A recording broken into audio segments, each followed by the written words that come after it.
আসসালামু আলাইকুম। BCS bank সহ বাংলাদেশের যাবতীয় চাকরির পরীক্ষাগুলোর জন্য ইংলিশ গ্রামার সিরিজের প্লেলিস্টে আপনাকে স্বাগতম। এই প্লেলিস্টে আমরা প্রথমে ইংলিশ বেসিক ডেভেলপমেন্ট করতেছি, তারপর আমরা গতানুগতিক ধারা পড়াশোনা করব। এখন অর্থাৎ আমরা কিভাবে ইংলিশটা পড়ব বা গ্রামারটা পড়ব তা আমরা এই সিরিজের প্রথম ভিডিওতে আলোচনা করেছি, অর্থাৎ সিলেবাস ভিডিওতে। তার পরবর্তীতে আমরা ইংলিশ বেসিক পার্টের একটা ক্লাস করেছি।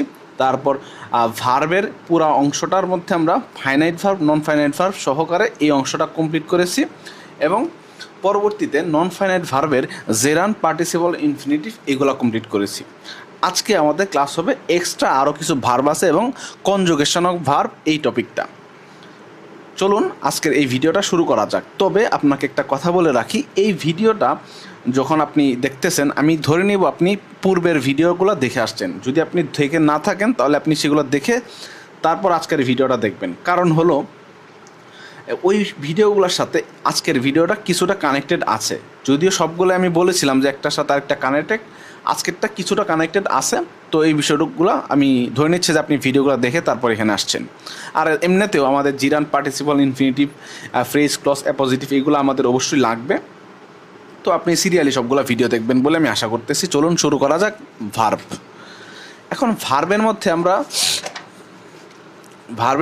আমরা পড়েছিলাম, দেখেন যে first of all finite, non finite, principal, auxiliary, transitive, intransitive পড়া শেষ, জিরান, পার্টিসিপল পড়া শেষ। আজকে আমরা এই এক্সট্রা ভার্বের পোর্শনগুলো দেখব। এখানে মোটামুটি 8-9টা ভার্ব আছে আমাদের বইতে, এগুলো আমরা পড়ব এবং তারপর দেখব কনজুগেশন অফ ভার্ব, অর্থাৎ ওই যে আমরা ছোটোবেলায় পড়ছিলাম না যে present form, past participle form এইগুলা।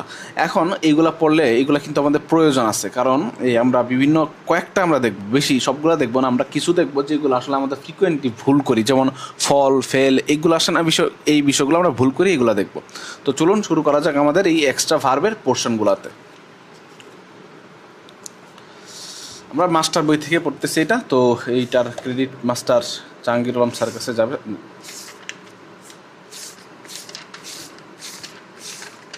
আচ্ছা, সো আমরা শুরু করলাম আজকে আমাদের এই এক্সট্রা ভার্ব পোর্শনের। এই যে কোপুলেটিভ ভার্ব, তারপর ইনকোয়েটিভ, ফ্যাক্টিটিভ, এই ভার্বগুলো সম্পর্কে আজকে আমরা জানবো।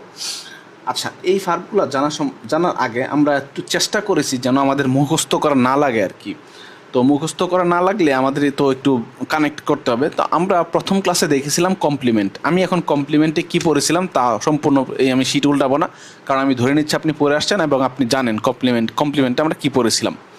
তো কমপ্লিমেন্টে কী পড়ছিলাম এটা শুধুমাত্র একটু মনে করার চেষ্টা করব। ধরেন আমাদের ছিল একটা বক্স ছিল, বক্সটা দুইটা ভাগ ছিল, এইদিকে ছিল সাবজেক্ট কমপ্লিমেন্ট, এইখানে অবজেক্ট কমপ্লিমেন্ট। আর সাবজেক্ট কমপ্লিমেন্টটা যদি কমপ্লিমেন্ট মানে ছিল কি যে যদি আমরা সমান সমান লিখতে পারতাম, যদি সাবজেক্টের সমান লিখতাম তাকে বলতাম সাবজেক্ট কমপ্লিমেন্ট, উপরে ছিল। তারপর অবজেক্টের সমান করতে পারলে তাকে বলতাম অবজেক্ট কমপ্লিমেন্ট, এই পাশে ছিল। তারপর এই সাবজেক্ট কমপ্লিমেন্টটা যদি আমাদের সাবজেক্ট সম্পর্কে নতুন একটা পরিচয় দেয় তাহলে আমরা বলতে পারবো তাকে নাউন কমপ্লিমেন্ট। আর এই যদি সাবজেক্ট বা অবজেক্ট কমপ্লিমেন্টটা যদি আমাদের পরিচয় না দেয়, ডেসক্রাইব করে, তখন আমরা বলতে পারতাম তাকে আমরা অ্যাডজেক্টিভ কমপ্লিমেন্ট। ঠিক আছে, সো এই বিষয়টা মনে আছে কিনা বলেন। আর আরেকটা বিষয় দেখেছিলাম যে সাবজেক্ট কমপ্লিমেন্টের ক্ষেত্রে সাবজেক্ট আর সাবজেক্ট কমপ্লিমেন্টের মাঝখানে যে ভার্বটা আছে তাকে বলতেছি আমরা তাকে লিঙ্কিং ভার্ব বলতেছিলাম। এই বিষয়গুলো আমরা জেনে আসছি, তবু আমি একবার রিপিট করলাম। এখন এই বিষয়গুলো ধরে আমরা কিছু জিনিসপত্র দেখব। দেখেন এখানে ফার্স্ট 3টা ভার্ব আছে, একটা হলো কোপুলেটিভ ভার্ব, আরেকটা আছে ইনকোয়েটিভ ভার্ব, আরেকটা আছে ফ্যাক্টিটিভ ভার্ব। এই তিনটায় আমাদের এই সাবজেক্ট কমপ্লিমেন্ট রিলেটেড। কিভাবে রিলেটেড এটা একটু দেখবো আমরা। চলেন আগে কোপুলেটিভ ভার্ব কি সেটা দেখি। মনে করেন আমি যেটা বলছিলাম এটা আবার এখানে দেখব। ধরেন আমাদের সাবজেক্ট আছে, সাবজেক্ট কমপ্লিমেন্ট আছে, মাঝখানে লিঙ্কিং ভার্ব আছে। এখন এই সাবজেক্ট কমপ্লিমেন্টটা যদি তাকে আমাদের সাবজেক্টকে একটা পরিচয় দেয় তাহলে আমরা তাকে বলবো নাউন। ওকে, এটাতে সমস্যা নাই। এই যে লিঙ্কিং ভার্বটা এটা ট্রানজিটিভ না ইনট্রানজিটিভ এটা বলেন, এইটা আমরা পড়ে আসছিলাম আগে। এটা ইনট্রানজিটিভ ভার্ব। কেন? কারণ এটার অবজেক্ট নাই। যেমন হলো হানি টেস্ট সুইট, হানি কি সুইট কাকে সুইট, মানে হানি কি টেস্ট কাকে টেস্ট, এটা তো নাই, তাই না? এরকম উত্তর নাই, সুতরাং এটা অবজেক্ট নাই। আর অবজেক্ট যেহেতু নাই সুতরাং এই টেস্ট এটা হলো আমাদের কি ইনট্রানজিটিভ ভার্ব। ঠিক আছে, আচ্ছা। তারপর আমরা দেখলাম যে সাবজেক্ট, তারপর সাবজেক্ট কমপ্লিমেন্ট, মাঝখানে লিঙ্কিং ভার্ব আছে। এই সাবজেক্ট কমপ্লিমেন্টটা যদি হয় অ্যাডজেক্টিভ তাহলে আমরা অ্যাজেক্টিভ হয় তাহলে আমরা বলতে পারবো আচ্ছা অ্যাজেক্টিভ হলে তো অ্যাজেক্টিভ কমপ্লিমেন্ট সেটা বলতেই পারবো। আবার এইখানেও যে লিঙ্কিং ভার্বটা আছে এটাও কিন্তু আচ্ছা আগেরটা মনে হয় একটু ভুল বলছি, হি ইজ এ ফার্মার, হি ইজটা হলো এখানে ইন্ট্রানজিটিভ ভার্ব, আর এইখানে হলো হানি টেস্ট সুইট, এখানে টেস্টটা হলো আমাদের লিঙ্কিং ভার্ব, আর এটা হলো ইন্ট্রানজিটিভ ভার্ব। এই পর্যন্ত আমরা অলরেডি পড়ে আসছি, এইটা পর্যন্ত আশা করি আমাদের সমস্যা নাই। এই সেম ফরম্যাটটা, এই যে সেম ফরম্যাটটা দেখেন, subject linking verb subject complement, এখানে সাবজেক্ট কমপ্লিমেন্ট হলো অ্যাজেক্টিভ, এই সেম ফরম্যাটটা আমরা এই পাশেও দেখতেছি, সাবজেক্ট লিঙ্কিং ভার্ব আর একটা হলো সাবজেক্ট কমপ্লিমেন্ট। এখন এটা কি, এই ভার্বটা সাবজেক্ট দুঃখিত সাবজেক্ট কমপ্লিমেন্টটা হলো এখানে অ্যাজেক্টিভ, অর্থাৎ এ সাবজেক্টটাকে নতুন একটা ডেসক্রাইব করছে আর কি, পরিচয় দেয় নাই, তাকে ডেসক্রাইব করছে, এই জন্য এটা আমাদের অ্যাজেক্টিভ কমপ্লিমেন্ট। ঠিক আছে, মানলাম। আর মাঝখানে ভার্বটা তাহলে লিঙ্কিং ভার্ব, আর এটা যেহেতু অবজেক্ট গ্রহণ করতেছে না তাইলে এটা ইনট্রানজিটিভ ভার্ব, এটাও বুঝলাম। এখন কপুলেটিভ ভার্বটা তাইলে কি, এই যে লিঙ্কিং ভার্ব আর অ্যাজেক্টিভ, আচ্ছা আসতেছি, এই যে ইনট্রানজিটিভ ভার্বটা আছে না, এই ইনট্রানজিটিভ ভার্ব আর অ্যাজেক্টিভ মিলায়া এখানে, আচ্ছা দুঃখিত আমি সুন্দর করে বলতেছি, এটা ইন্ট্রানজিটিভ বলা যায়, লিঙ্কিংও বলা যায়, একটা বললে হয়েছে, আমাদের বইতে যেটা আছে লেখা আছে সেটাই বলতেছি। ধরেন এই যে লিঙ্কিং ভার্ব আর অ্যাডজেক্টিভটা মিলায়ে একটা এমন অর্থ দিব যেটা আসলে এই লিঙ্কিং ভার্বের অর্থটাই পরিবর্তন করে দিচ্ছে। প্রথমে লিঙ্কিং ভার্বের তো একটা অর্থ থাকে স্বাভাবিকভাবে, যেমন আমরা এই পাশে দেখছিলাম কি যে হানি টেস্ট সুইট অথবা মাই সিস্টার সিমস টায়ার্ড, অর্থাৎ আমার সিস্টারকে টায়ার্ড দেখাচ্ছে, ঠিক আছে, সিমসটা এখানে দেখাচ্ছেই বোঝাচ্ছে, অন্য কিছু কিন্তু বোঝাচ্ছে না। কিন্তু যদি এটা এমন হয় যে আমাদের লিঙ্কিং ভার্ব আর পরবর্তী অ্যাডজেক্টিভ এই দুইটা মিলে একটা অন্য অর্থ প্রকাশ করে, যেটা প্রকাশ করার কথা ছিল সেটা প্রকাশ না করে অন্য একটা অর্থ প্রকাশ করে, তখন এই ইনট্রানজিটিভ ভার্ব বা লিঙ্কিং ভার্ব এটাকে আমরা বলতে পারবো কোপুলেটিভ ভার্ব। আমি আবারও বলতেছি, আমাদের ফরম্যাট আছে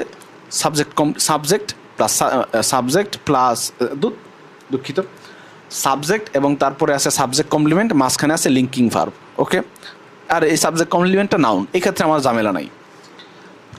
এর আরেকটা আছে কি, সাবজেক্ট মাঝখানে লিঙ্কিং ভার্ব আছে সাবজেক্ট কমপ্লিমেন্ট, যেই সাবজেক্ট কমপ্লিমেন্টটা হলো অ্যাডজেক্টিভ। কীভাবে বুঝলাম, কারণ সে সাবজেক্ট সম্পর্কে ডেসক্রাইব করেছে। ঠিক আছে, আচ্ছা করলো, এইরকম একটা ফরম্যাট আরেকবার দেখলাম আমরা, subject linking verb subject complement, এইটাও অ্যাডজেক্টিভ। তবে এই ক্ষেত্রে এই যে লিঙ্কিং ভার্বটা আছে, এই লিঙ্কিং ভার্ব প্লাস আমাদের যে অ্যাডজেক্টিভ আছে, এই দুইটা মিলায় যে অর্থটা প্রকাশ করবে সেটা এই ভার্বের অর্থ না, অন্য একটা অর্থ প্রকাশ করতেছে।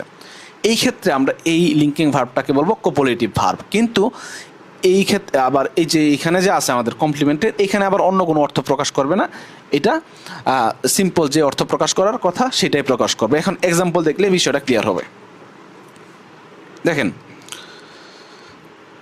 The dog went made, the dog equal to made, অর্থাৎ দি ডগ হলো সাবজেক্ট, মেড হলো তার কমপ্লিমেন্ট, অর্থাৎ সাবজেক্ট কমপ্লিমেন্ট। এই মেডটা কি করতেছে, তাকে একটা অবস্থা প্রকাশ করতেছে, সুতরাং এটা অ্যাডজেক্টিভ। ঠিক আছে, তাহলে এটা আমরা বলতে পারবো অ্যাডজেক্টিভ কমপ্লিমেন্ট।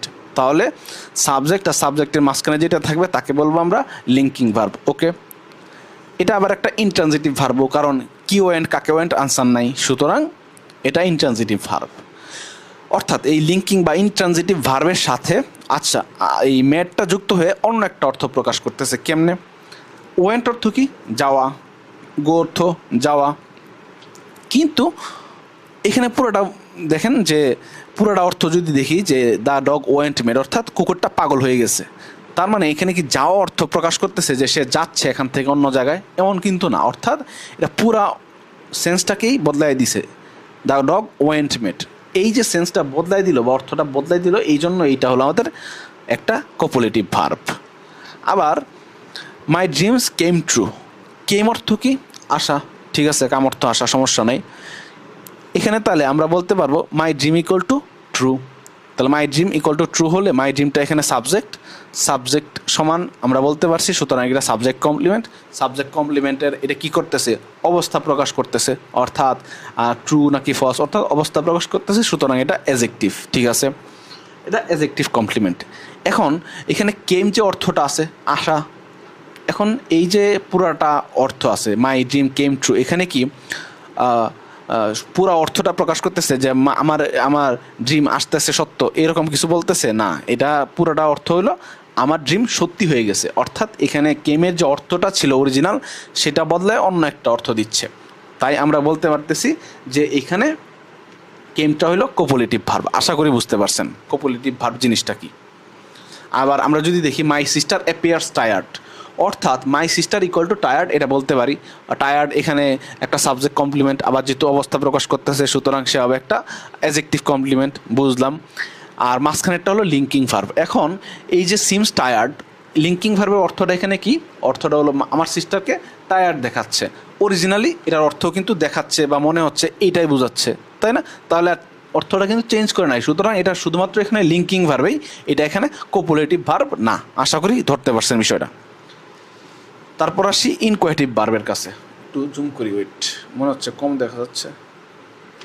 ইনকোয়েটিভ ভার্বের কাছে আমরা আসলাম এর পরবর্তীতে। ইনকোয়েটিভ ভার্ব এটাও সাবজেক্ট কমপ্লিমেন্টের মতোই। এখানে কি হচ্ছে, আবার সেম অবস্থা। আচ্ছা, ওই সংজ্ঞাটা আমরা বই যেটা আছে সেটা তো দেখি নাই। কোপোলেটিভ যে সকল ট্রানজিটিভ ভার্ব এরপরে অ্যাডজেক্টিভ বসে আলাদা অর্থ প্রকাশ করে তাদেরকে কোপোলেটিভ ভার্ব বলে।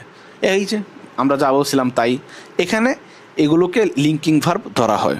অবশ্যই লিঙ্কিং ভার্ব, কারণ সাবজেক্ট আর সাবজেক্ট কমপ্লিমেন্টের মাঝে বসছে। আশা করি বিষয়টা ক্লিয়ার। পরবর্তী অংশে যায় ইনকোয়েটিভ ভার্বে। ইনকোয়েটিভ ভার্বের বিষয়টা কি? যে ভার্ব কোনো অবস্থার পরিবর্তনের সূচনা, বিকাশ বা পরিণতি ব্যক্ত করে তাকে আমরা বলতে পারি ইনকোয়েটিভ ভার্ব। এইগুলো আসলে লিঙ্কিং ভার্বই। সূচনা পরিবর্তন কেমনে আসে সেটা উদাহরণ দেখলেই বুঝতে পারবো। মনে করেন আমি বললাম আবারও মাই সিস্টার অ্যাপিয়ার্স টায়ার্ড, ওকে, তাহলে my sister equal to tired, সুতরাং এটা হবে একটা সাবজেক্ট কমপ্লিমেন্ট, ওকে। আর যেহেতু এটা অবস্থা প্রকাশ করতেছে সুতরাং অ্যাডজেক্টিভ কমপ্লিমেন্ট, মাঝখানেরটা হলো লিঙ্কিং ভার্ব, সমস্যা নেই। এই লিঙ্কিং ভার্বের অর্থ হলো দেখাচ্ছে বা মনে হচ্ছে। এখন বলেন এটা কি কোনো বোঝাচ্ছে যে যেরকম কোনো কিছু অবস্থার সূচনা, বিকাশ বা পরিণতি এরকম কিছু কিন্তু বোঝাচ্ছে না। সম্ভবত পরিণতি বোঝাইতে পারে, আমি শিওর নাই ও ক্ষেত্রে, যতটুকু জানি যে বোঝাচ্ছে না। তবে আমরা যদি এরকম এক্সাম্পল দেখি, ধরেন it is growing dark, it equal to dark, it is growing dark. এখানে গ্রোয়িংটা হলো আমাদের, ইজ গ্রোয়িংটা হলো এখানে মাঝখানের কি বলবো, এটা হলো একটা লিঙ্কিং ভার্ব। আর লিঙ্কিং ভার্বটার অর্থ এখানে কি বলতেছে, এটা ডার্ক হওয়া শুরু হইলো, এটা ডার্ক হওয়া শুরু হয়ে গেল, অর্থাৎ এই যে পরিবর্তনের একটা সূচনা দেখাইতেছে। যেহেতু সূচনা দেখাচ্ছে সুতরাং এটা তো লিঙ্কিং ভার্ব অবশ্যই, যেহেতু সাবজেক্টটা সাবজেক্ট কমপ্লিমেন্টের মাঝে আছে এবং যেহেতু সূচনাও প্রকাশ করতেছে, তাইলে আমরা বলতে পারবো এটা হলো একটা ইনকোয়েটিভ ভার্ব। এরকম আরও এক্সাম্পল আছে, এই যে হি গট টায়ার্ড অথবা মাই সিস্টার গট টায়ার্ড, এটাও কিন্তু তাহলে আমরা বুঝতে পারতেছি যে মাই সিস্টার অ্যাপিয়ার্স টায়ার্ড যে আছে না, ওইটাও তাহলে এই অবস্থা, এটা অবস্থা বুঝাইতেছিল, অর্থাৎ পরিণতি, অর্থাৎ সূচনা, বিকাশ বা পরিণতির মধ্যে পরিণতি বুঝাইতেছিল ওইটা, এই জন্য ওইটা হবে একটা ইনকোয়েটিভ ভার্ব গেল। আচ্ছা, আর কি আছে? আচ্ছা, এখন ধরেন আমরা যদি বলি দ্য কেক লুকস ডিলিশিয়াস, এখানে কি হবে? The cake equal to delicious, okay, সমস্যা নেই। তার মানে এখানে এটা হলো আমাদের, এই ডিলিশিয়াসটা হলো আমাদের সাবজেক্ট দ্য কেকের একটা কমপ্লিমেন্ট, সাবজেক্ট কমপ্লিমেন্ট। আচ্ছা ঠিক আছে, সাবজেক্ট কমপ্লিমেন্টটা কী করতেছে, তার অবস্থা দিতেছে, সে কি দোষগুণ অবস্থা দিতেছে, সুতরাং এটা একটা অ্যাডজেক্টিভ কমপ্লিমেন্ট, ওকে, মানলাম। তাহলে দুইটার মাঝখানে লিঙ্কিং ভার্বটা হলো লুকস। কেকটা দেখতে কি? কেকটা দেখতে ডিলিশিয়াস। এখন এটা কি কোনো পরিণতি বোঝাচ্ছে, সূচনা, বিকাশ বা পরিণতি বোঝাচ্ছে না, সুতরাং এটা শুধুই লিঙ্কিং ভার্ব।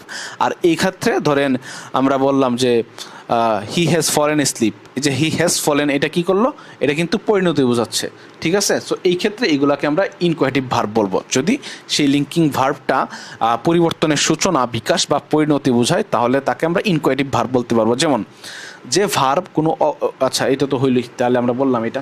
এখন আসি ফ্যাক্টেটিভ ভার্বের কাছে। আমরা সাবজেক্ট কমপ্লিমেন্টটা তো অনেক দেখলাম, এখন একটু অবজেক্ট কমপ্লিমেন্ট দেখি। এই ফ্যাক্টেটিভ ভার্বটা মূলত অবজেক্ট কমপ্লিমেন্টের মতো আর কি বোঝাবে এখানে। ধরেন আমরা উদাহরণ দেখলে বুঝতে পারবো, যখন কোনো ট্রানজিটিভ ভার্ব অতিরিক্ত ওয়ার্ডের সাহায্য ছাড়া তার ডিরেক্ট অবজেক্টটা দ্বারাই শুধুমাত্র পূর্ণ অর্থ প্রকাশ করতে পারে না, তাকে ফ্যাক্টেটিভ ভার্ব বলে। কিভাবে দেখি, উদাহরণ দেখলে বুঝতে পারবো। ধরেন আমরা ওই যে অবজেক্ট কমপ্লিমেন্টে পড়ছিলাম, মনে আছে, we appointed him A bodyguard, we appointed him bodyguard. অর্থাৎ এখন দেখেন এই বাক্যটার পুরো অর্থটা কি? পুরো অর্থটা হলো উই অ্যাপয়েন্টেড হিম, আমরা তাকে বডিগার্ড হিসেবে অ্যাপয়েন্ট করলাম, সমস্যা নাই।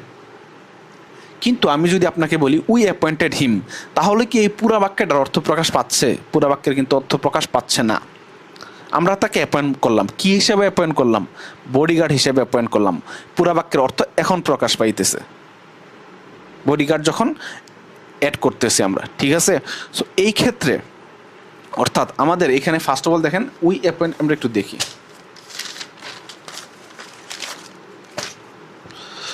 উই অ্যাপয়েন্ট হিম বডিগার্ড, ঠিক আছে? এখন দেখেন first of all we appointed him bodyguard, এখানে হিমটা হলো equal to him equal to bodyguard, সুতরাং হিমের সমান সমান আমরা বডিগার্ড লিখতে পারি। তাহলে আমরা বডিগার্ডটা হলো একটা কমপ্লিমেন্ট, হিম যে কোনো এখানে অবজেক্ট, সুতরাং এটা বলতে পারি একটা অবজেক্ট কমপ্লিমেন্ট, ঠিক আছে? আচ্ছা, এখানে দেখেন আমরা যদি বলতাম শুধু উই অ্যাপয়েন্টেড হিম, তাহলে কি পুরো অর্থ প্রকাশ পাইতো? পুরো অর্থ প্রকাশ পাইতো না, কারণ বডিগার্ডটা বলি নাই, ঠিক আছে? অর্থাৎ এইখানে পুরো অর্থটা প্রকাশ পাওয়ার জন্য অবজেক্ট হিম ছাড়াও আরও একটা অংশ লাগতেছে। এই ক্ষেত্রে এই ভার্বটাকে বলবো আমরা ফ্যাক্টিটিভ ভার্ব। আমরা একটু আবার বলি, যখন কোনো ট্রানজিটিভ ভার্ব, দেখেন এটা কি ট্রানজিটিভ ভার্ব কিনা? উই অ্যাপয়েন্টেড হিম, আমরা কি অ্যাপয়েন্ট করেছি? উত্তর নাই। কাকে অ্যাপয়েন্ট করেছি? হিমকে। অর্থাৎ এটা একটা ট্রানজিটিভ ভার্ব। যখন কোনো ট্রানজিটিভ ভার্ব ওর অতিরিক্ত ওয়ার্ডের সাহায্য ছাড়া, এই যে দেখেন অতিরিক্ত ওয়ার্ডকে আছে, বডিগার্ড আছে, এখন অতিরিক্ত ওয়ার্ড এই বডিগার্ডের সাহায্য ছাড়া সে শুধু তার এই যে ডিরেক্ট অবজেক্ট আছে হিম, এইটা দ্বারা সম্পূর্ণ অর্থ প্রকাশ করতে পারে না, তখন আমরা বলতে পারবো এই ট্রানজিটিভ ভার্বটাকে ফ্যাক্টিটিভ ভার্ব। উদাহরণ দেখেন, সাবজেক্ট উই কল্ড হিম এ ফুল। এখন দেখেন হিম ইকোয়াস টু এ ফুল, এই এ ফুলটা হলো আমাদের কমপ্লিমেন্ট, ঠিক আছে? কি অবজেক্ট কমপ্লিমেন্ট। আমরা যদি এ ফুলটা না দিতাম তাহলে উই কল্ড হিম, ঠিক আছে, অর্থ প্রকাশ করে। কিন্তু পুরো বাক্যের যে অর্থটা হওয়া উচিত ছিল যে আমরা তাকে ফুল ডাকি, ফুল বলে ডাকি, এইটা তো প্রকাশ পাচ্ছে না। এটা প্রকাশ পাওয়ার জন্য আমাদের এই ফুলটাও অ্যাড করতে হচ্ছে। অর্থাৎ এই যে মাঝখানের আমাদের ভার্বটা আছে উই কল্ড হিম, এটা একটা ট্রানজিটিভ ভার্ব। কারণ কি ডাকি? উত্তর নাই। কাকে ডাকি? হিমকে ডাকি। সুতরাং এটার অবজেক্ট যেহেতু আসে, এটা একটা ট্রানজিটিভ ভার্ব। কিন্তু সম্পূর্ণ অর্থ প্রকাশ করার জন্য এই ট্রানজিটিভ ভার্বটার জন্য অবজেক্ট ছাড়াও আরও কিছু ওয়ার্ডের সাহায্য লাগতেছে, যেগুলোকে আমরা কমপ্লিমেন্ট বলতেছি। এই ক্ষেত্রে আমরা বলতে পারি এই ট্রানজিটিভ ভার্বটাকে ফ্যাক্টিটিভ ভার্ব। আশা করি বুঝতে পারছি। আর এই কমপ্লিমেন্টটার নাম হলো অবজেক্ট কমপ্লিমেন্ট। তারপর কগনেট ভার্ব। আমরা যদি বাংলা ব্যাকরণ পড়ে থাকি তাহলে হয়তো মনে আছে যে সমধাতুজ ক্রিয়া, যেমন আমরা একটা বেশ ঘুমিয়েছি, দুইটারই কর্ম, দুইটারই ধাতু সেম, সুতরাং ঘুম, অর্থাৎ আমরা এইগুলাকে বলতে পারতাম সমধাতুজ ক্রিয়া। এই জিনিসটা এখানে আছে। আবার এটাকে বলা হয় কগনেট ভার্ব। যেমন দেখেন, I dreamed a wonderful dream. অর্থাৎ এই যে একটা ভার্ব আছে, যে ভার্বটা তার নাউন ফর্ম অথবা সমজাতীয় কোনো নাউনকে অবজেক্ট আকারে গ্রহণ করতেছে, তাহলে আমরা তাকে বলতে পারবো কগনেট ভার্ব। এখন ধরেন আমরা যদি বলি আই ড্রিমড বলি, তাহলে এটা কি হবে?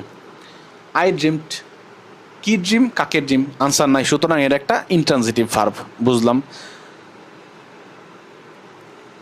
শুধু যদি বলতাম আই ড্রিমড, তাহলে এটা একটা ইনট্রানজিটিভ ভার্ব। কিন্তু আমরা যদি বলি এটা যে I dreamed a wonderful dream, তাহলে আমি কি ড্রিম? উত্তর নাই। কাকে ড্রিম? কি ড্রিম উত্তর আছে, এ ওয়ান্ডারফুল ড্রিম। অর্থাৎ এই এ ওয়ান্ডারফুল ড্রিমটা হলো এই ড্রিমড ভার্বের একটা অবজেক্ট, ঠিক আছে, মানলাম অবজেক্ট। এইখানে দেখতে পাচ্ছি এই যে ড্রিমড আমাদের মূল ভার্বটা ছিল, এ অবজেক্ট আকারে কাকে গ্রহণ করছে? এমন একটা শব্দকে গ্রহণ করছে যা এটার হবে নাউন ফর্ম অথবা সমজাতীয় অন্য কোনো নাউন। যদি এরকমটা হয় তাহলে আমরা বলতে পারবো এই ড্রিমটা হলো একটা কগনেট ভার্ব। যেমন আবারও দেখেন, আমরা বলতে পারি যে I live a simple life. I live, কি লিভ? কাকে লিভ? আনসার নাই। যদি আমরা শুধু আই লিভকে বিবেচনা করি, তারপর আমরা এখানে লিভ করলাম, কি লিভ? আনসারটা যোগ করার জন্য দেখি যে এ সিম্পল লাইফ, অর্থাৎ আই লিভ, কি live? A simple life. Okay, তার মানে আই লিভটা এখানে একটা অবজেক্ট গ্রহণ করছে, সেটা হলো এ সিম্পল লাইফ। এখন দেখতে পাচ্ছি এই যে আমাদের ইনট্রানজিটিভ ভার্বটা শুরুতে ছিল, এমন একটা অবজেক্ট গ্রহণ করে আর ট্রানজিটিভ হয়েছে যেখানে হয় এটা তার নাউন ফর্ম হবে অথবা সমজাতীয় অন্য কোনো নাউন। এই যে লিভের সমজাতীয় অন্য কোনো একটা নাউন হলো লাইফ, সুতরাং আমরা বলতে পারি এই লিভটা হলো এখানে কগনেট ভার্ব। আবার ধরেন আমরা এটা বলতে পারি হি রেন এ রেস, এই সেমভাবে হি রেন কি রেন কাকে রেন, ধরেন ফার্স্টে নিলাম উত্তর নাই, তাহলে আমাদের কি করতে হবে, একটা যুক্ত করলাম হি রেন কি রেন, না হি রেন কিরেন, উত্তর আছে এরেস। অর্থাৎ এই যে রেনটা ইনট্রানজিটিভ ছিল এটাকে ট্রানজিটিভ বানাইছি এরেস এই অবজেক্টটা যুক্ত করে। এই ক্ষেত্রে যে ট্রানজিটিভ ভার্ব রেনটা আছে এটা এমন একটা অবজেক্ট গ্রহণ করছে যা তার সমজাতীয় কোনো নাউন অথবা তার নিজস্ব নাউন ফর্ম। এই যে রেন আর রেস দুইটা সমজাতীয়, সুতরাং আমরা বলতে পারি যে এই রেনটা হলো আমাদের এখানে কগনেট ভার্ব। আবার আছে আরেকটা রানি স্যাং এ সং, এটা আশা করি বুঝতে পারছেন। তার পরবর্তী ভার্বের নাম হলো গ্রুপ ভার্ব। গ্রুপ ভার্ব কি, এটা আমরা অবশ্য প্রিপোজিশন যখন পড়বো তখন একদম ডিটেলসেই পড়তে হবে। অনেকগুলো গ্রুপ ভার্ব আসে ব্যাংক পরীক্ষায়, তো এইগুলো আমাদের ডিটেলসে মোটামুটি মনে রাখার মতোই পড়তে হবে। তো চলুন আমরা দেখি যে গ্রুপ ভার্ব বিষয়টা কি। কোনো ভার্বের পরে প্রিপোজিশন বসে ট্রানজিটিভ হইল, মনে করেন ট্রানজিটিভ হয়ে ভিন্ন একটা অর্থ প্রকাশ করতেছে, তাকে বলবো আমরা গ্রুপ ভার্ব বা প্রিপোজিশনাল ভার্ব বা ভার্বাল ইডিয়ম বা ফ্রেজাল ভার্ব। এখানে অনেকগুলো নাম আছে কারণ এটা ইম্পর্টেন্ট, অনেক বেশি ইম্পর্টেন্ট, এখান থেকে প্রশ্ন আসে। তবে এটা আমরা ডিটেলসে জানবো আসলে ওই পরবর্তীতে ভোকাব অংশে। আচ্ছা, তো এখানে কি বললো, কোনো একটা ভার্ব এরপরে প্রিপোজিশন বৈশা যখন সেটা ট্রানজিটিভ হয়ে ভিন্ন অর্থ প্রকাশ করলে, মনে করেন আমরা আগে উদাহরণটা দেখি, শি টেক্স, এ পর্যন্ত বললাম যে সে নিল। আচ্ছা নিল, ঠিক আছে, তাহলে নিলটাই কি ট্রানজিটিভ না কি ট্রানজিটিভ ভার্ব? শি টেক্স, সে কি নিল, আনসার নাই, কাকে নিল, আনসার নাই। এখন যদি আমরা এই টেক্সটার পর একটা প্রিপোজিশন অ্যাড করি, আফটার প্রিপোজিশন অ্যাড করে তার উপরে আর একটা নাউন ফ্রেজ যুক্ত করলাম, যেটা আমরা পরবর্তীতে দেখব ফ্রেজগুলা, হার মাদার, ঠিক আছে, মনে করেন আপাতত she takes after her mother, অর্থাৎ সে, এখানে হওয়া উচিত ছিল অর্থ কি, সে তার মাকে নিল, এটা হওয়া উচিত ছিল, কিন্তু অর্থটা হয়েছে কি she takes after her mother, এখানে অর্থ হয়ে গেছে যে সে তার মায়ের মতো দেখতে আসলে, ঠিক আছে। ওকে, তো এইটাই ছিল, আশা করি আমার অর্থটা ঠিক আছে, যদি ভুল হয়ে থাকে একটু আমাকে বলবেন, আমি এই মুহূর্তে শিওর না, তবে আমি শিওর যে এটা এরকম কিছু হবে আর কি। তো এইরকমভাবে আরেকটা উদাহরণ হলো, Jen turned down the chance to work abroad. এই ছিল আমাদের group verb.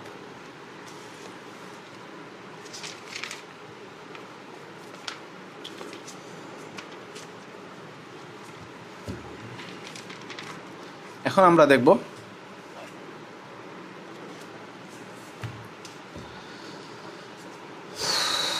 Semi modal verb, আশা করি দেখা যাচ্ছে। সেমি মডাল ভার্ব এটা দেখার জন্য আমরা যে ফার্স্ট ক্লাসে বা সেকেন্ড ক্লাসে কোথায় জানি দেখছিলাম যে এর আগের ক্লাসেই তো দেখলাম, এর আগের ক্লাসটাতে দেখছিলাম যে প্রিন্সিপাল ভার্ব, অক্সিলারি ভার্ব। সেখানে দেখলাম যে অক্সিলারি ভার্ব দুই প্রকার, একটা হলো প্রাইমারি অক্সিলারি আর একটা মডাল অক্সিলারি।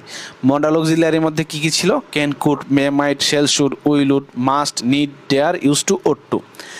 এই যে মডাল অক্সিলারি ভার্বগুলোর মধ্যে নিড, ডেয়ার, ইউজ টু আছে, এইগুলা একই সাথে বাক্যে কখনো কখনো মডাল ভার্ব হিসেবে ইউজ হইতে পারে, আবার কখনো কখনো একদম ডিরেক্ট মেইন ভার্ব হিসেবে ইউজ হইতে পারে। এই জন্য এদেরকে সেমি মডাল ভার্ব বলা হচ্ছে। কখন তাহলে তারা মডাল হিসেবে ইউজ হবে, কখন তাহলে সেমি মডাল হিসেবে ইউজ হবে, চলুন সেটা দেখি। ডেয়ার আর নিড এরপরে যদি নট প্লাস ভার্ব এর বেস ফর্ম থাকে তাহলে আমরা বলতে পারবো এই নিড ডেয়ারটা এখানে মডাল ভার্ব। আবার আরও একটা ফর্মেট আছে, যদি ইন্টারোগেটিভ সেন্টেন্স হয় তাহলে এদের পরবর্তী ভার্বের বেস ফর্ম বসবে, তাহলেও তারা মডাল ভার্ব হবে। অর্থাৎ আমি আবার বলি, ডেয়ার এবং নিডের পরে নট প্লাস ভার্বের বেস ফর্ম বসলে অথবা ইন্টারোগেটিভ সেন্টেন্সে এদের পরবর্তী ভার্বের বেস ফর্ম বসলে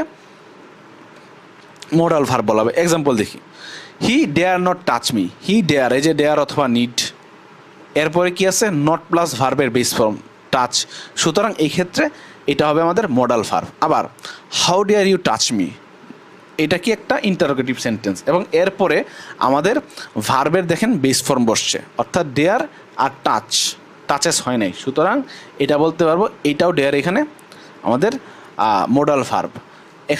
এইখানে আবার যদি তাকে আমরা বলি যে নিড ডেয়ার, তাহলে মেইন ভার্ব কখন হবে? মেইন ভার্ব এটা দেখি, নিড এবং ডেয়ারের পূর্বে ডো নট, ডাজ নট বসলে 1 নাম্বার। 2 নাম্বার, অথবা এদের সাথে এস যুক্ত হলে, ঠিক আছে, যেমন আই নিড ইউ অথবা আই ডোন্ট নিড ইউ, এইগুলা কি আমাদের মেইন ভার্ব। আবার হি নিডস এ বুক, এগুলা কি মেইন ভার্ব। এক্ষেত্রে এস যুক্ত হইতে পারে। অথবা এদের পাস্ট ফর্ম হলে, যেমন হি নিডেড এ বুক, পাস্ট ফর্ম করতে পারতেছি, সুতরাং এটাও আমাদের একটা মেইন ভার্ব। আবার এদের পরে 2 প্লাস ভার্বের বেস ফর্ম বসলে, অর্থাৎ he need to finish the work, তার মানে এদের পরে 2 প্লাস ভার্বের বেস ফর্ম বসছে, সুতরাং এখানেও নিডটা মেইন ভার্ব। এই সকল ক্ষেত্রে নিড এবং ডেয়ার একটা মেইন ভার্ব হিসেবে ইউজ হয়। আশা করি বুঝতে পারছেন। এখানে একটা এক্সাম্পল দেখি।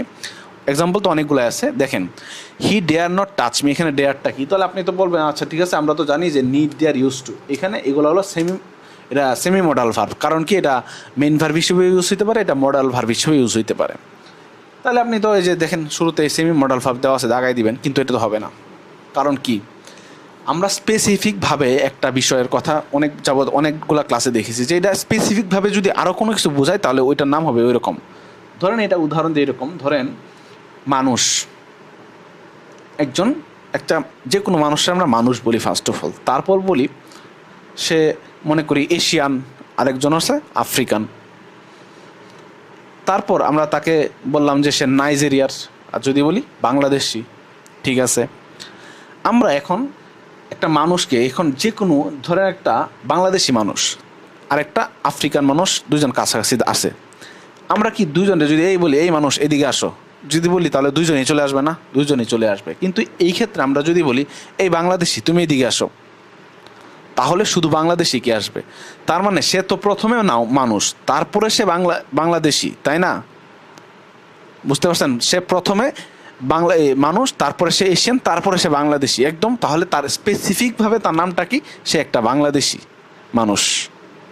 বুঝতে পারছেন? এইভাবে আমরা যদি দেখি যে একটা কোনো কিছুর আমরা নাম আইডেন্টিফাই করতে যাচ্ছি, এই সকল ক্ষেত্রে প্রথমে তার তো একটা ওভারঅল নাম উপরে আসেই, তারপরে যদি আরও কোনো নাম থাকে স্পেসিফিকভাবে কোনো বৈশিষ্ট্যের জন্য, তারপরে যদি আরও কোনো বৈশিষ্ট্য একদম স্পেসিফিকভাবে থাকে, তাহলে আমরা তাকে ওই স্পেসিফিক বৈশিষ্ট্যের জন্য যে নামটা আছে এটাতে ডাকবো, এটার জন্য আমরা আইডেন্টিফাই করতে সুবিধা হবে। যেমন এখানে দেখেন হি ডেয়ার নট টাচ মি, আমরা জানি ফার্স্ট অফ অল ডেয়ার হলো একটা মডাল ভার্ব। আবার দেখতেছি এখানে আসা যে এটা সেমি মডাল ভার্বও হইতে পারে, কারণ মেন ভার্ব এবং হিসেবে ইউজ হইতে পারে মডাল ভার্ব হিসেবে, ঠিক আছে। তাহলে প্রথমে এটা মডাল ভার্ব, তারপর এটা সেমি মডাল ভার্ব, তারপর আমরা দেখতেছি যে এটার পরে যদি নট অথবা নট প্লাস ভার্বের বেস ফর্ম অথবা ইন্টারোগেটিভ সেন্টেন্সে যদি থাকে, তাহলে যদি বেস ফর্ম বসে তাহলে এটা স্পেসিফিকভাবে এটার নাম হবে মডাল ভার্ব। বুঝতে পারছেন? তাহলে এই যে স্পেসিফিক ভার্ব, এই জন্য আমরা হি ডেয়ার নট টাচ মি, এখানে আমরা সেমি মডাল ভার্ব তো আছে, হ্যাঁ ঠিক আছে, এটা একটা সেমি মডাল ভার্ব, তবে এটা যেহেতু স্পেসিফিকভাবে এই বাক্যটার মধ্যে একটা মডাল ভার্ব, এই জন্য আমরা এটাকে মডাল ভার্ব দাগাইতেছি। আশা করি সেমি মডাল ভার্ব ক্লিয়ার। তারপর দেখবো আমরা কমন ভার্ব। এখন আবার আমরা বাংলা ব্যাকরণে যাব, দেখবেন ওইখানে কারক পড়ছি, কারকের মধ্যে যারা পড়ে আসছেন তারা দেখবেন যে কারকের মুখ্য কর্তা আছে, আর ওইখানে প্রযোজক কর্তা আছে। অর্থাৎ নিজে যদি কাজটা করে তাকে আমরা মুখ্য কর্তা বলি, আর যদি নিজে কাজটা না করে অন্য আরেকজনের যে কাজটা করে তাকে প্রযোজক কর্তা বলি। এটাও সেম, মুখ্য কর্তা মানে কমন ভার্ব, অর্থাৎ হি ডিড ইট, হ্যাঁ নিজেই কাজটা করছে, সুতরাং এখানে ডিডটা হবে মুখ্য কর্তা বা কমন ভার্ব, ঠিক আছে। আবার মুখ্যকর্তার মানে ক্রিয়া আর কি। আবার আমরা যদি দেখি যে মা শিশুকে চাঁদ দেখাচ্ছে, যে দেখাচ্ছে এটা কি? এটা হলো আমাদের প্রযোজক কর্তার ক্রিয়া, ঠিক আছে। তাহলে আমরা এখানে উদাহরণ দেখি, ধরেন মাদার ফিডস মি, অর্থাৎ ফিডস মি, এখানে কি মা নিজে খাচ্ছে নাকি আমাকে খাওয়াচ্ছে? আমাকে খাওয়াচ্ছে, সুতরাং এই ফিডসটা হবে কি? Positive verb. এটা কিন্তু খুবই একটা বেশি ইউজ হওয়া একটা জিনিস। পজিটিভ ভার্বটার আমাদের অনেক ইউজ কেসেস আছে। ইউজ কেসগুলো কী কী? ধরেন আমরা নিজে কাজটা না করে যদি আরেকজনের দিয়ে করাই, তখন সেটা পজিটিভ ইউজ করতে হয়। যেমন আমরা যদি বলি যে দ্য হর্স ওয়াক্স, ঠিক আছে, ঘোড়াটা নিজে হাঁটতেছে, সো ওয়ার্কসটা এখানে কমন ভার্ব। আবার আমরা যদি বলি হি ওয়াক্স দ্য হর্স, অর্থাৎ সে নিজে নিজে না হাইটা ঘোড়াটাকে হাঁটাচ্ছে, হি ওয়াক্স দ্য হর্স, অর্থাৎ এখানে আমরা বলতে পারি ওয়াক্সটা হলো পজিটিভ ভার্ব। আবার এখানে কিছু কমন পজিটিভ ভার্বের উদাহরণ দেওয়া আছে, যেমন আমরা যদি বলি আই ইট রাইস, মানে আমি নিজে কাজটা করতেছি।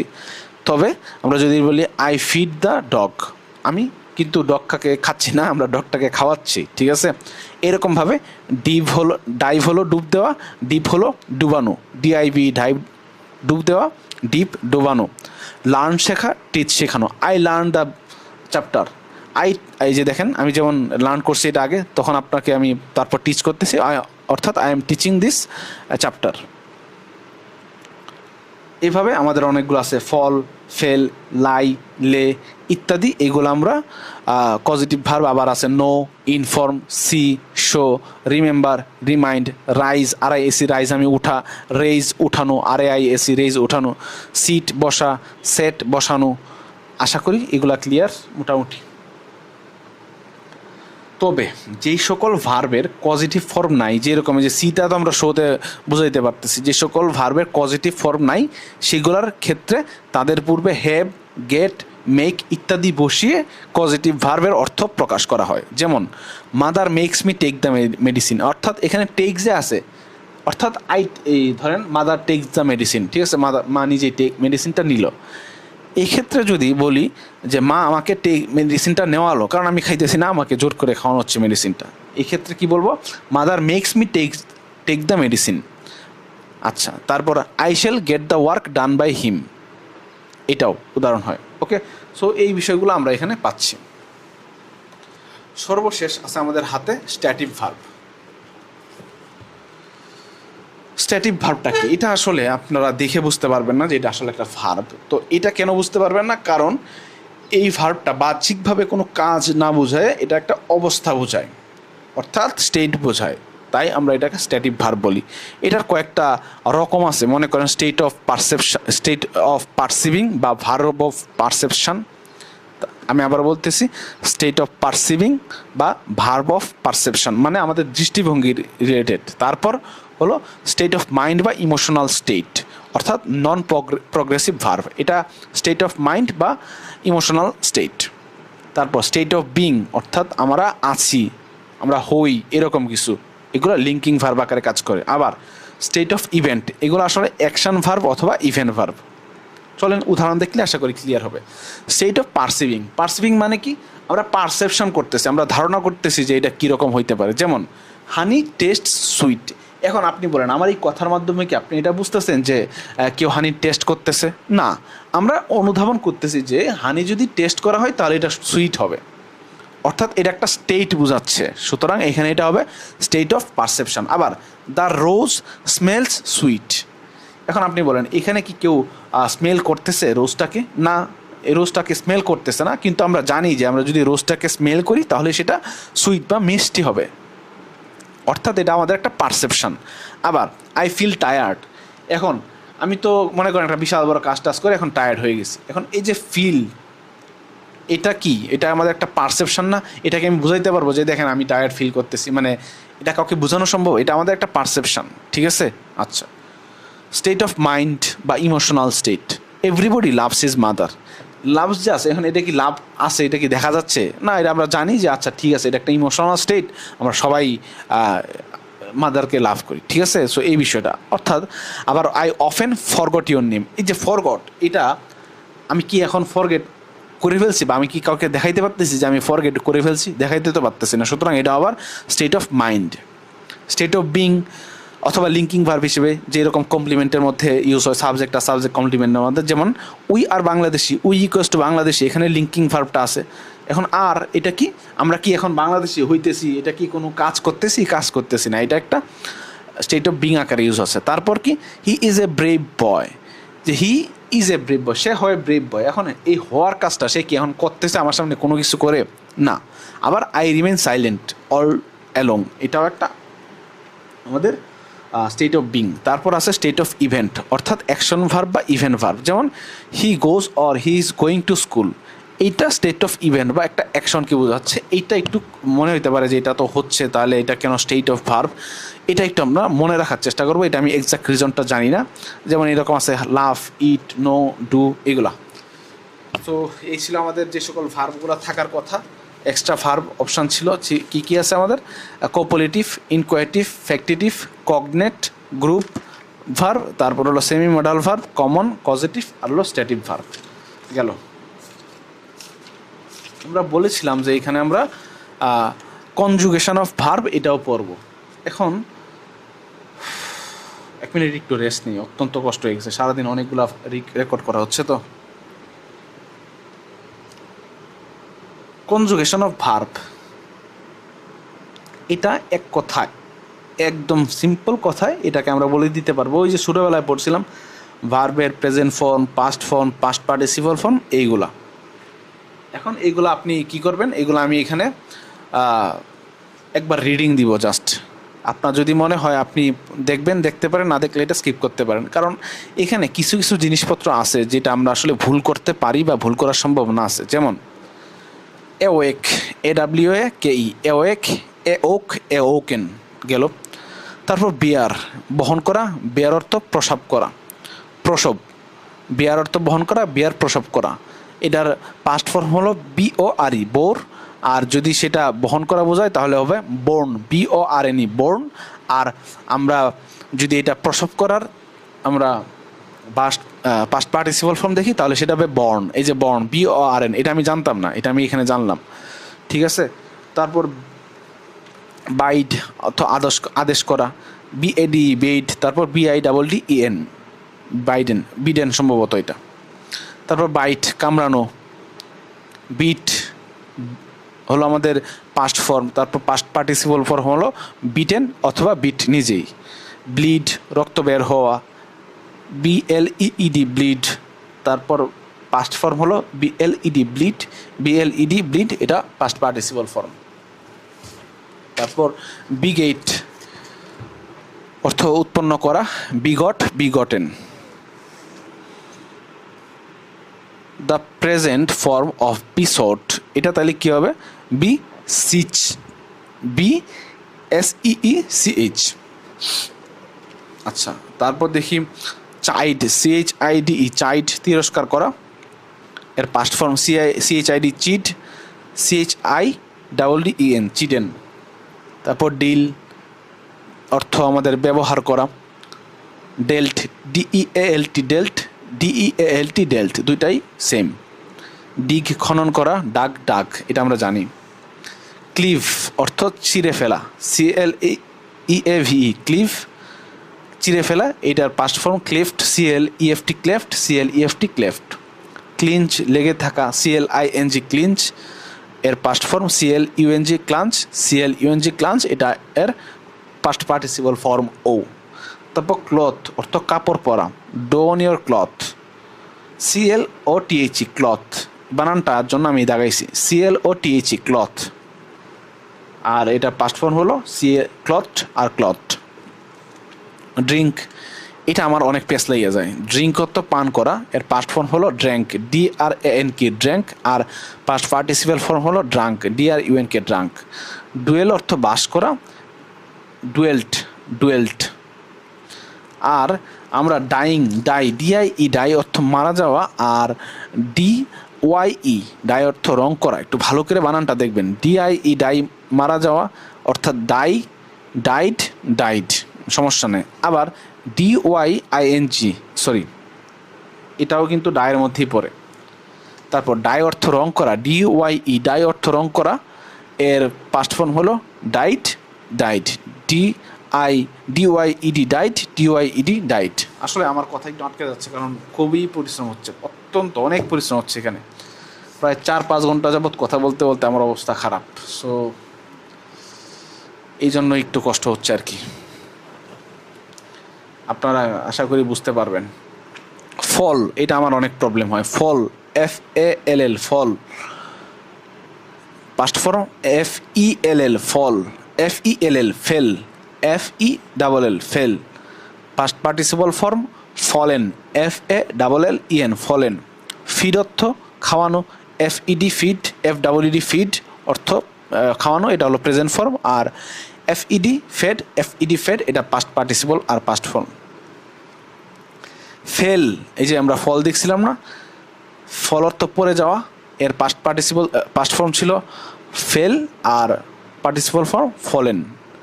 ফেল অর্থ পতন করা, FELL ফেল, এর পাস্ট ফর্ম হলো ফেল্ড, FELLED ফেল্ড। আবার past participle form FELLED felled. Fling অর্থ নিক্ষেপ করা, ফ্লাং, ফরবেয়ার, ফরবোর্ন বানানটা হলো FOR BORNE বর্ন, ফরসেকেন। ঠিক আছে, ডান। কনফিউজিং, এগুলো অত্যন্ত বেশি কনফিউজিং আছে, এটা একটু দেখেন। Flee, FLEE flee, past form FLEED, sorry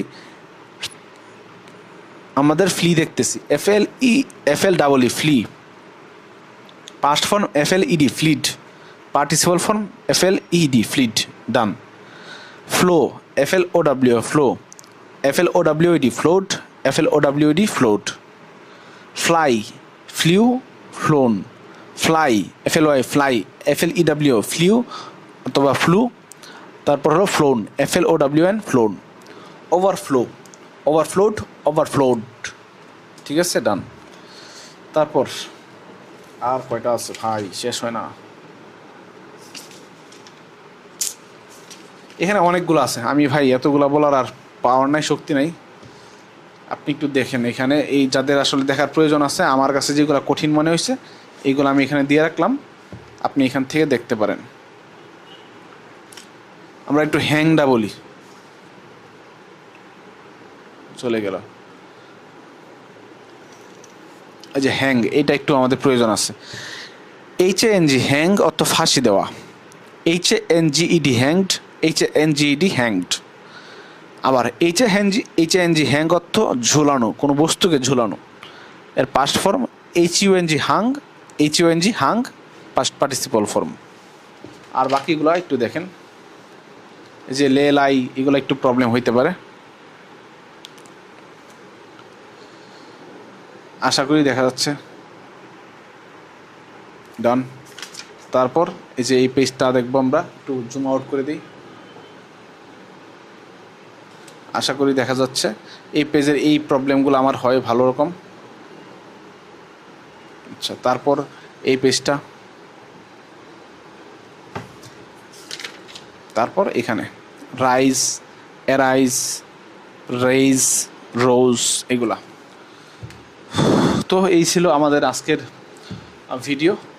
এই ভিডিওটা ছিল আমাদের মূলত আমাদের বেসিক ডেভেলপমেন্ট পোর্শনের এখানকার এই ভার্বের এক্সট্রা ভার্ব পোর্শনের। এরপরে আমরা অত্যন্ত গুরুত্বপূর্ণ একটা ক্লাস করব, তা হলো ফ্রেজ ক্লজ অ্যাপোজিটিভ। আশা করি ওই ক্লাসটা আপনারা করবেন, এবং ওই ক্লাসটা করলে আমি কথা দিতে পারি যে আপনাদের অত্যন্ত গুরুত্বপূর্ণভাবে অনেক কনসেপ্ট ক্লিয়ার হবে।